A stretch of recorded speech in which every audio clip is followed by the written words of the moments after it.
in bacteria. Respiration in bacteria.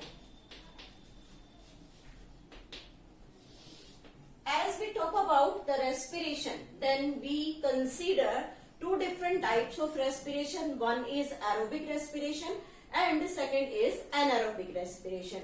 In bacteria, these two type of respirations takes place, which helps in providing the energy for the breakdown from the breakdown of the food, so that all the bacteria can use these that type of the energy in their metabolic processes. So first of all, we are taking here two different types of respiration. So first respiration is aerobic respiration. Aerobic respiration means the type of respiration which always takes place in the presence of oxygen. Means the type of respiration which need oxygen for the respiration process, it is known as the aerobic respiration. In the bacteria, this aerobic respiration takes place, but there are further two classification for this aerobic type of respiration. First is the obligate aerobic, and the second is facultative anaerobic. What it means? Obligate aerobic means the bacteria which are completely aerobic, means completely aerobic bacteria,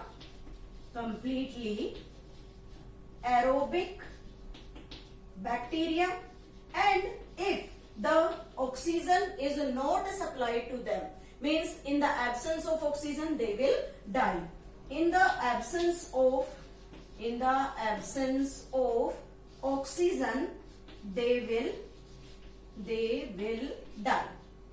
So we can say them, they are the strict aerobes. Now the example, azotobacter. That type of the bacteria we have discussed in the earlier video. Azotobacter is a nitrogen fixing bacteria which helps in nitrogen fixation for the leguminous plant. So this is the bacteria which is obligate aerobe, or we can say the strict aerobe, which always show the respiration only in the presence of oxygen, and it will die in the absence of oxygen. Second type is the facultative anaerobe, means they are aerobes,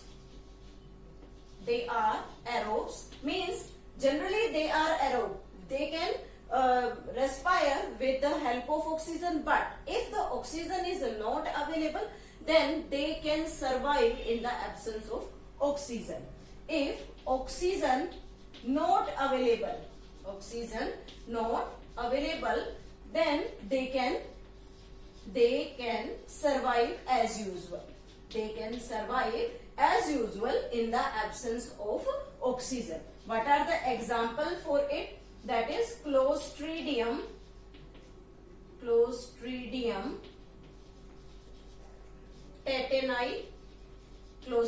tetani, as well as Acetobacter aceti.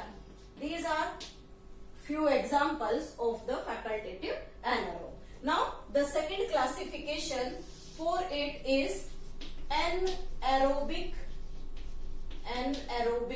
respiration.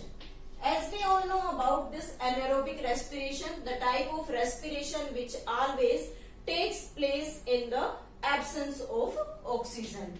Takes place in the absence of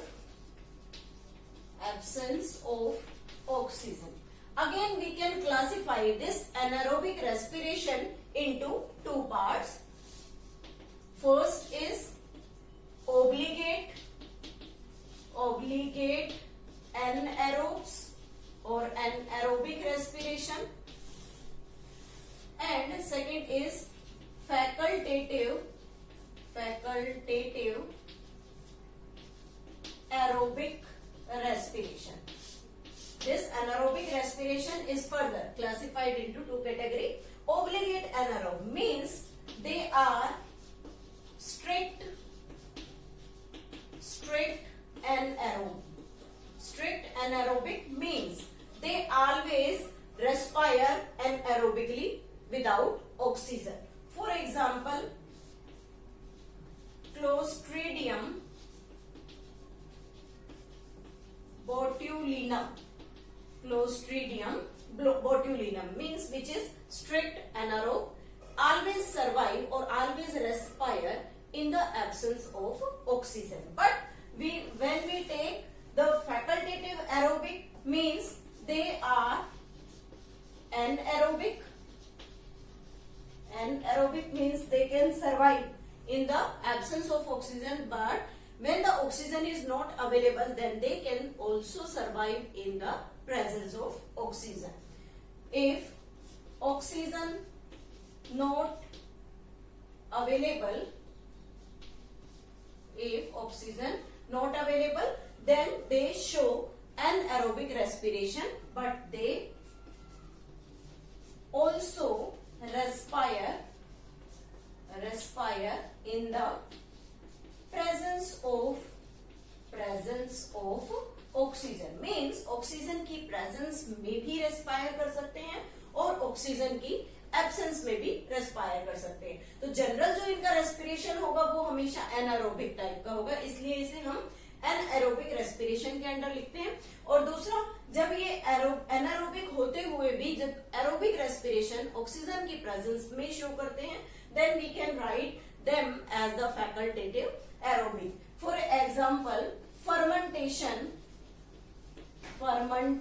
bacteria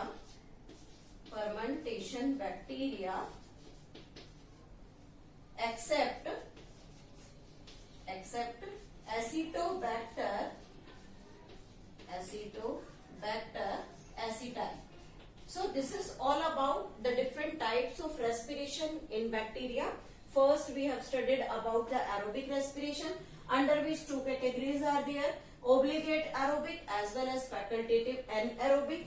And the second respiration is anaerobic respiration, which have again the two categories: obligate anaerobic as well as the facultative aerobic with different example. In the next video, we will study about the reproduction in bacteria.